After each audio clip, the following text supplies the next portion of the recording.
Hello, and welcome to Critters and Cultures, the podcast where we explore the fascinating intersection of animal welfare and cultural diversity. I am your host and veterinarian, Dr. Azalia Boyd, ready to uncover how cultural differences influence, enhance, and sometimes challenge the way we care for animals and relate to each other. Join us on this journey through global traditions, learning from diverse perspectives, and advocating for empathy and respect in all our interactions. Thank you so much for joining me on this episode of Critters and Cultures. If something resonates with you during the podcast, please feel free to send me a direct message, comment below, or join the Critters and Cultures Circle. Joining us today is a very incredible young man. I hope it's okay for me to say young man. For sure. He is an inspiring figure in the fields of veterinary medicine and entrepreneurship. He is currently a veterinary student at Cornell University with a strong focus on integrating animal care and entrepreneurial ventures. Here with us today is Jeremiah Pouncy. Hello, Jeremiah. Thank you so much for being here today. Hello, Dr. Boyd. Thank you for having me. I'm super excited for the conversation, excited to share a little bit about some critters and culture, and hopefully be able to inspire a few people, provoke some thought. We'll see how it goes. I love it. I love it. We're going to have lots of fun. So we had a little pre-chat, and that little pre-chat was lots of fun. So this is just going to be even better. So, okay, Exactly. before we jump into the convo, I do have an icebreaker question for you because I want the people to know you immediately. Okay. You weren't prepared for this at all, but here we go. Yeah.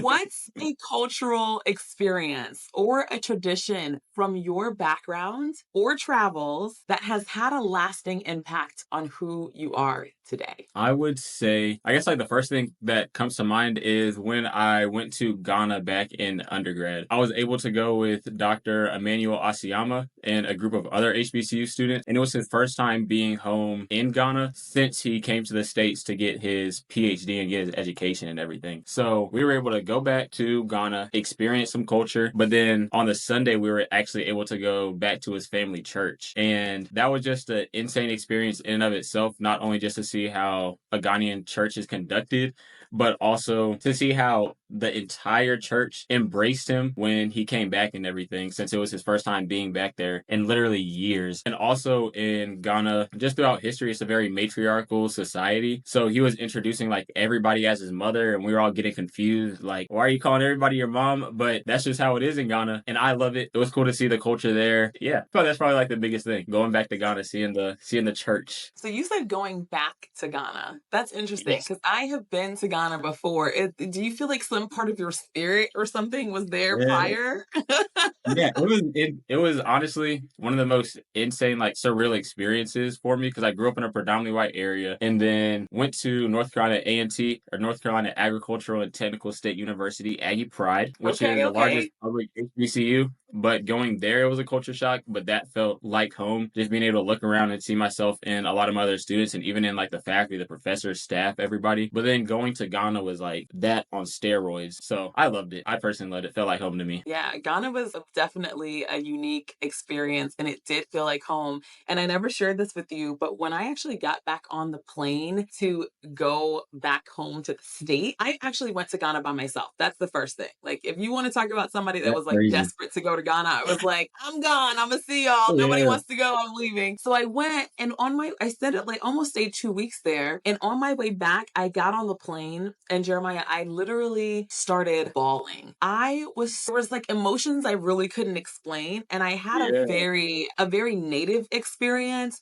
So I rode the bus with the Ghanaian, people. I shopped at the grocery stores and ate at the restaurants. And, of course I did all of the touristy stuff too, but I hear you. I also felt like I had been there before and there was like going Exactly. back home, right? People say, Ghana is like the place for African Americans to go back home and get that motherland experience. So that is amazing. So I have been following you and your journey for a while, despite you knowing that. And your name just kept coming up in some of my circles, like Jeremiah Pouncy, Jeremiah Pouncy. I'm like, who is this guy? And so then I started looking at your stories and looking at what you put out. You have an amazing following and you have articles on LinkedIn, and one article in particular on critical race theory really sparked my attention, and especially the way you connected it to veterinary medicine. So I was really intrigued by your thoughts on intersectionality and how you've been vocal about underrepresentation of Black males in the veterinary profession. Can you give us a little bit more about that? Share with us how your experiences have shaped your views on this and how critical race theory plays a role in the work that you're doing right now. Yeah, so I feel like just in general, being a Black male in America is one thing, but then transitioning into the world of veterinary medicine is like a whole, it's like a whole nother game. Vet med is now predominantly women dominated field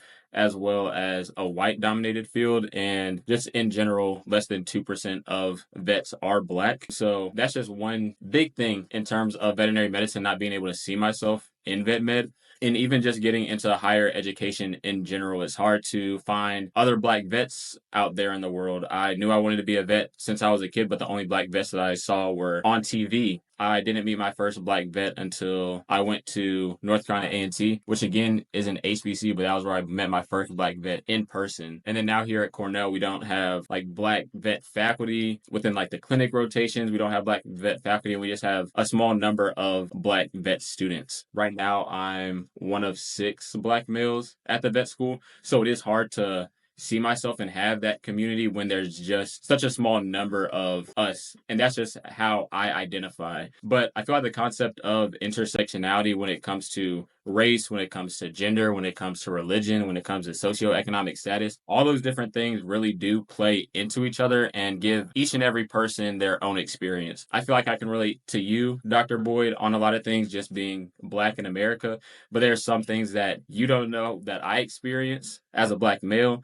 There's some things that I don't know how you experience as a Black woman. But I feel like that entire thing just plays so much into how I'm able to navigate the world and why I want to do the things that I want to do. It's why I fell in love with business and ownership, because I feel like throughout history, a lot of the things that contributed to different systemic racism have always been rooted in who has control over the money, who has control over the resources, has control over the real estate. But if I'm able to figure out a way to get my own ownership, my own control over the resources and real estate and business, and then be able to funnel that back into my people and uplifting my people, that's what I want to do at the end of the day. Yeah, I don't really know if I answered the question, No, but yeah, yeah, that's you how I did.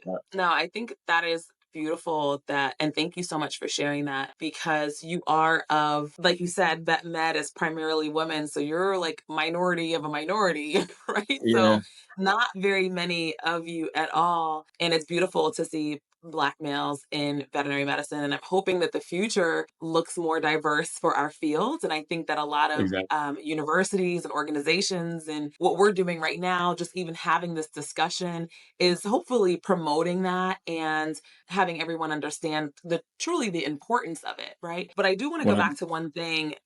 What does that even mean? So I'm just going to say, so what? Right? So what? You are the only Black male. Why do you feel, or one of the few, why do you feel that it's important for you to relate? Why do you feel that it's important for you to have Black professors? What does that do for you? I feel like DI in general, there's a lot of things about like teaching about DI, like what it is, like baseline level. But I feel like one of the biggest parts about it is having representation and being able to see yourself in different spaces that you go into. So in the world of vet med, I don't see many Black vets just in general. At Cornell, I don't see any Black vets in general. Throughout a lot of different experiences I've had, I haven't seen many Black vets in general. But just drawing a parallel to my upbringing, coming from a predominantly white area and going to a HBCU, just seeing other students that look like me, being able to see faculty top to bottom from the chancellor all the way down to people that were teaching me in my class, just like directly to people that were at the dining halls. Literally everybody, not everybody, but most people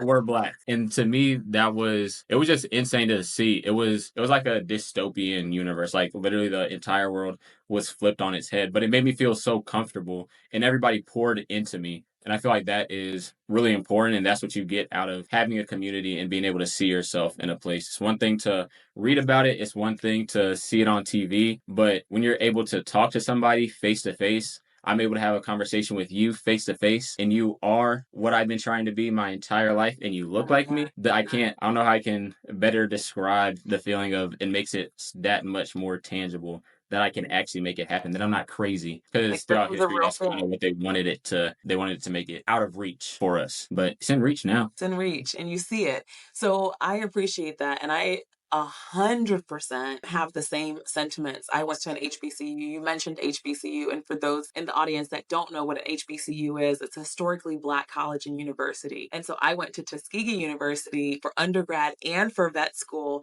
And I had that level of community throughout the entire 8 years of my education. And I'm going to tell you, there was definitely this level of comfort, not that things were easy, but that my professors were actually giving me tough love. But there was something that I knew they wanted me to succeed and they were going to push me to the max and make sure I did, Exactly. but would also give me that level of, I did it, you can do it. And the same as you, I met my first Black veterinarian when I was in my second year of college. I didn't even know veterinary medicine at the time was a thing. I was a biology major first, and I thought I was going to be a human doctor. I come from Caribbean migrant parents, and education is really big in our world. And so I was good at science and math, and they were like, you're going to be a doctor. And so I knew it. But it wasn't until my roommate, who was an animal science major, actually told me a story of her doing a pregnancy test on a cow. I don't know if you've hit that class yet, but Yeah. she told me the story. Right. She told me the story. And I was like, oh my gosh, I have to stick my whole arm up a cow's ass and feel the fetus. How cool is that? I always loved animals, but something about that story and that experience sent me straight to the farm. I switched majors and then it was veterinary medicine ever since. But I do think that if I had seen Black veterinarians or even broader BIPOC veterinarians, right, in my world, it might have not changed my life per se because I'm still a veterinarian today, but at least got me more experience and more, Exactly. just a wider range of options for what I could have done in veterinary medicine. Nonetheless, I'm super grateful that I've had the experience that I had at the HBCU. The Yeah. other thing I wanted to just mention to the audience, because some people don't know what critical race theory is, and to be super, super broad, it's the idea that racism isn't just about individual actions, but that it's built into laws and systems in society. And so we need veterinary medicine to look more diverse because of that sense of DI and belonging, right? The way that we have different identities, race and gender, it affects people's experiences. And so we should really aim to make these systems fairer for everyone. So I do appreciate that article and all of the other articles that you have written on LinkedIn. If you guys are not following Jeremiah on LinkedIn, you definitely have to go check him out. He has some amazing stuff. So, Jeremiah, I'm Appreciate going to it. segue into just your early beginnings.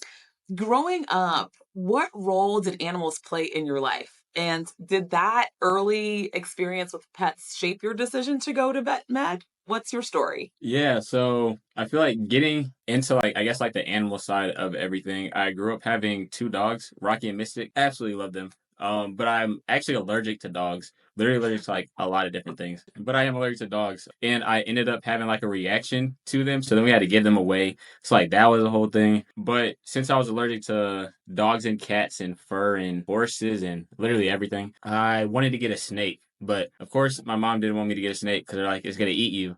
So then I ended up getting a bearded dragon. She's still alive today. Got her on my 10th Oh, birthday. She is 13, so she's still kicking, which is good. Currently okay. I have two snakes as well, which is really good. And Wait, then I how guess many like snakes? I have two snakes. Okay, okay. What are the snakes' names? So one of them is Tsunami. Call her Nami for short. But that's after my bottled water company that I have, which is essentially a Oh, social business, essentially taking the profits that we generate from the sale of bottled waters and then contributing those profits to either individuals or organizations that are doing good in communities, whether it's within DEI, whether it's within community and economic development, sustainability, conservation, pretty much anything, but Tsunami because the bottled water. And then I just got another snake from a senior that just moved because she's going into her rotating internship program. And his name is Lanai. And he's younger than Nami and also like a little bit shorter or smaller or yeah, shorter. Say shorter. But yeah, I guess that's like the pet animal side of everything. And then vet med. It was like back in like kindergarten or first grade. Like we had a career day and somebody's dad came in as a vet and he was like, if you do well in school, you get to play with animals when you get older. And I was like, yes, that's exactly what I want to do. So from that point on, I was like, I'm going to be a vet. I thought about like being an architect, thought about being a lawyer, but everything just really led to me pursuing the route of veterinary medicine. And then throughout the years, I was also reading different articles about like the white rhinos going or being endangered and close to extinction. I remember watching the movie Rio and learning about why they made the movie and the endangered species of different birds and everything. The concept of extinction to me is absolutely bananas. So that's what's gotten me into like the international wildlife conservation work that is vet med. And now I'm here. I have a whole bunch of different ideas, dreams, goals, but that's kind of like where it all started, the animals and the vet med. So I love that. And because I do want to highlight your entrepreneurial endeavors, I would love for you to dive that and your international endeavors. I'd love for you to take the floor and dive into the businesses that you have. Tell us how we can support, but we really want to know about the businesses, of course, and how we can support. And then tell us about your international travel. Tell us what you got. Okay, so business wise, even though I don't know if it's like technically a business, I write books. So I wrote two sci-fi books. The first one was based in South Africa. It's like a superpowers superhero type movie. The main character, his power is to be able to take on the emotional and physical pain of others and translate that into power. And then it's like the whole message of empathizing and sympathizing, because I feel like if everybody was able to empathize and sympathize with each other a lot more and just listen to other people and understand that everybody has so many shared experiences, then we'll be able to fight evil, essentially. Even though that sounds corny, Right. that's kind of That's like the it. thoughts on it. But that was like the concept of the first book, and then wrote a collection of short stories and poems as a second book. And if you read like one of the poems, one of the short stories, still good, I think. And you can still get like the story of the poem, or you can get the story of the short story. But the more of the book that you read, the more of a picture that you get. And by the end of reading all of them, you'll know what character wrote all of those, which is the character in the first book. That's like the book writing stuff. The bottled You're an water company. author. You're Yes. an Yes. author. You're a two-time author. You have a bottled water company. Yeah, you were just about to tell us about that. Yeah, I was gonna say I have the bottled water company as well, which started my senior spring semester. One of my mentors, Mr. Antoine Foreman from North Carolina A&T, he's been pretty much my like guide throughout like the entire entrepreneurial route and learning about business, learning about entrepreneurship, ownership, literally everything dealing with money and even just like life stuff.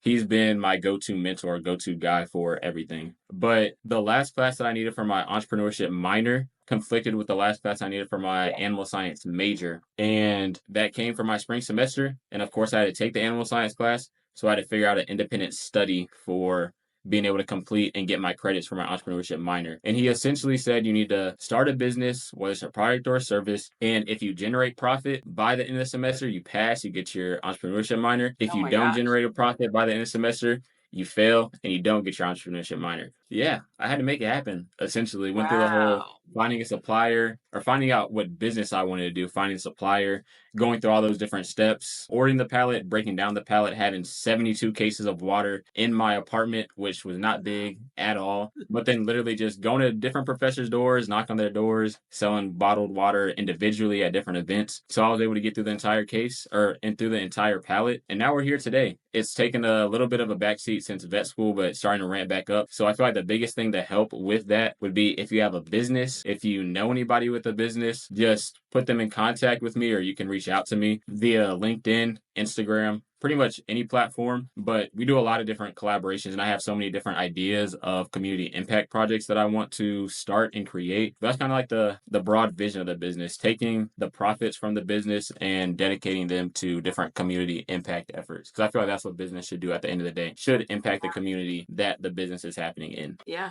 So yeah. absolutely. And broader. I love that. Well, if there was an applaud button right now to put on this, I would definitely like have all the applause. Shout out to Mr. Foreman. Is that his name? Yes, Shout yes. out to Mr. Mr. Antoine Foreman. Foreman Yes, because shout out Foreman. shout out Mr. Foreman because I wish I would have taken that class too, right? Like entrepreneurship is so important. It is. Yes, And being a veterinarian is so fulfilling, you'll see in the next couple of years. But entrepreneurship also is a sense of freedom, right? And exactly.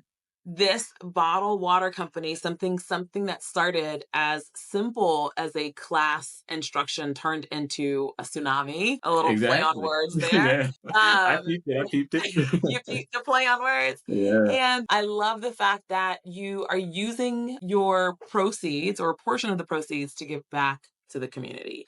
And I do think that that is incredibly, incredibly needed. It's something that's needed. And I wish more businesses would do that. You know, we ask, Yeah. how can we support the community? Well, give back to the community. And that's a beautiful way to do that. So you're balancing vet school with entrepreneurial endeavors and writing books and likely more that you're probably not saying.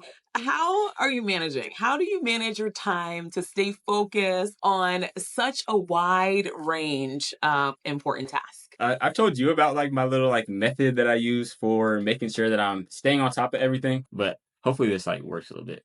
But I have like a whiteboard all around my room that I just use for a wide variety of different reasons. Like that one over all the way over there on the board. I'm so bad at pointing with the camera.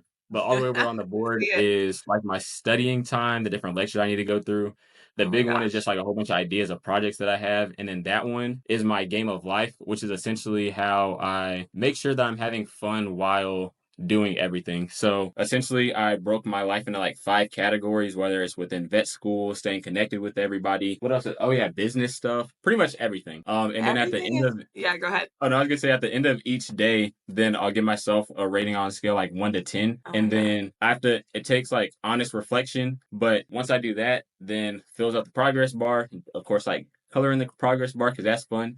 But then once I hit like a multiple of 5 or a multiple of 10, then I'll transfer some money from like my actual savings account into a mini savings account for something that I just want to buy just because like if I wanted to buy this group then that's where the money would come from. But it's just a way to like gamify life, and it's worked so far. So gotta keep on Listen, doing it. listen, that is amazing. You are gonna be rich. You're gonna make mega million dollars. I'm so excited for you. The way you've organized your life. And I shared with you that I shared that story with my son because you showed me a picture of your wall before, and he is all for it. He is just like, oh, I'm gonna gamify my life. I gotta get locked in and all. So that is amazing. And congratulations for having that all.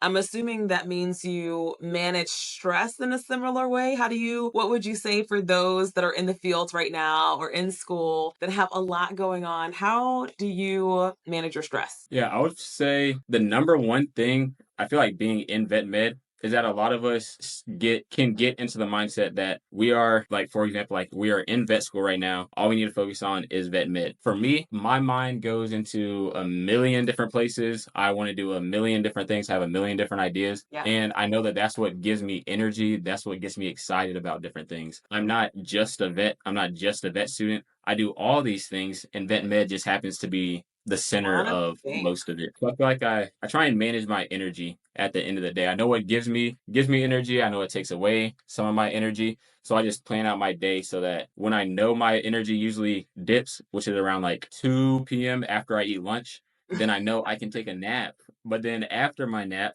I know that I need something to make sure that I get back up. So I schedule CrossFit at 4 p.m. so that in that range of like 2:30 to 3:30 that I take a nap, I'm paying for that CrossFit membership. A lot of money for that CrossFit membership. So I'm going to make it worth it and I'll get up from the nap to then go to CrossFit. And then CrossFit gives me energy. So it's just planning out my day like that, having set study breaks with vet school, having set time when I'm at the vet school. And if I want to talk about vet stuff, then I have my little time to talk about vet stuff.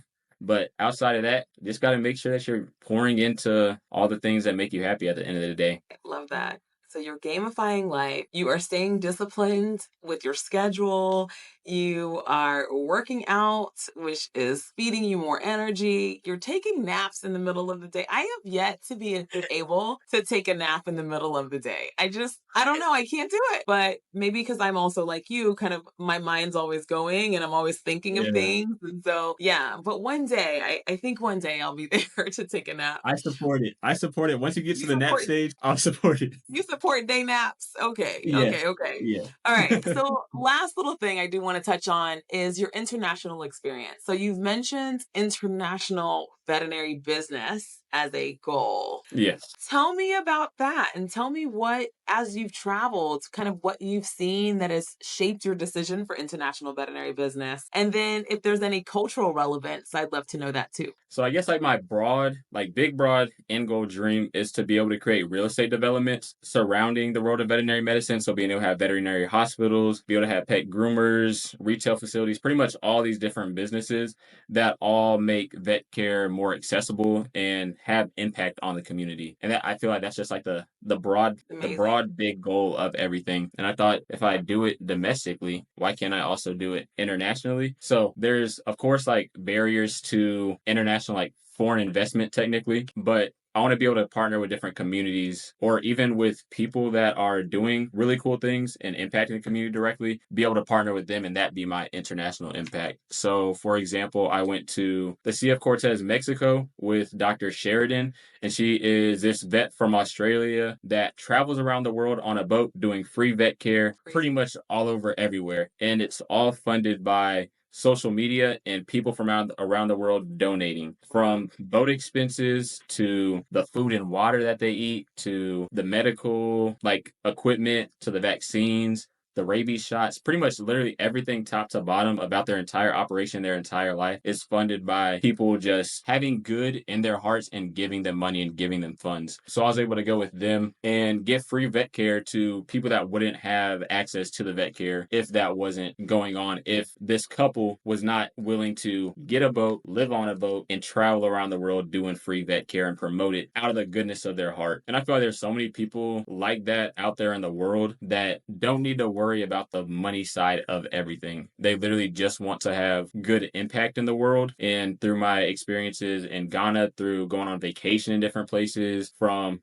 going to Mexico with them, it's just been, I feel like, mind boggling to see the different ways that people live their lives. I feel like me getting put in, if I were to stay in the communities that we went to, I would have absolutely no idea what to do. I feel like if you put my little brother, little sister, some of my friends there, they also would not know absolutely what to do just because we grew up in America in our specific situation. But in America, everything's so fast paced, and there it was a lot slower paced, but the people seem so much happier, which I feel like kind of veered off the question. But I feel like everybody deserves I feel like everybody deserves a happy life, a good life. And through my experience traveling, even the people that I've met so far, even though they don't know it, they like changed my entire perspective on how I look at things, the different ideas that I have from the international veterinary business that I want to have, even just these trips this past summer. I feel like they kind of changed my life. And I don't speak Spanish, so I really couldn't communicate with them. I could like point at my stethoscope and do like little things or like point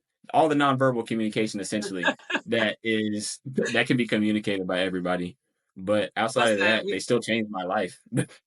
yeah, we need you to get your Spanish up, Jeremiah. We need you to get your Spanish up. You're gonna Hey, be doing I got international my business. my What'd you phone's in say? Spanish. I'm trying. I'm trying. My phone's in Yeah, Spanish. yeah. I'm on Oh, Duolingo. good. I'm trying.